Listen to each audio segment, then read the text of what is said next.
Hi, நான் இன்றைக்கி earrings ஒரு க்யூட் vlog பண்ணியிருக்கேன். இது வந்து ஒரு ஹார்ட் அண்ட் இயரிங். நான் வெஸ்ட் சைடில் 200 rupees வாங்கினேன். எவ்வளோ பேர் இப்படி வாங்கினீங்கன்னு சொல்லுங்கள்.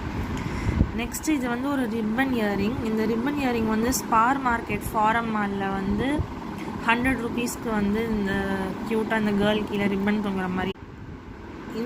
இந்த நேவி ப்ளூ இயரிங் வந்து என்னோடய ஒரு லைஃப் ஸ்டைல் ட்ரெஸ்க்கு மேட்ச் ஆகும். இது வந்து விஆர் மாலில் கிராஃப்ட்ஸ்லேன்னு ஒரு ஷாப்லேருந்து இந்த ப்ளூ வாங்கினேன். இருக்கிற எல்லாத்துலேயுமே இதுதான் என் ஃபேவரட். இதில் எல்லா கலரும் இருக்கும். ரெயின்போ கலர்ஸ் மாதிரி violet, blue, green, yellow, pink. இந்த ஃப்ளவர் வந்து நான் எக்ஸ்பிரஸ் அவென்யூவில் ஒரு எக்ஸிபிஷன் மாதிரி போட்டிருப்பாங்கள்ல சென்னையில், அங்கே வாங்கின ஒரு தோடு அழகாக இருக்கும். இந்த மாதிரி ஒரு லாங் த்ரெட்லேருந்து வர மாதிரி பட்டர்ஃப்ளை இயரிங் எவ்வளோ பேர் பார்த்துருக்கீங்க? இந்த வடபழனி டெம்பிள் சென்னை வெளியில் ஒரு ஃபேன்சி ஸ்டோரில் வாங்கினது. எந்த இயரிங் உங்களுக்கு பிடிச்சிருந்ததுன்னு கமெண்ட் பண்ணுங்கள்.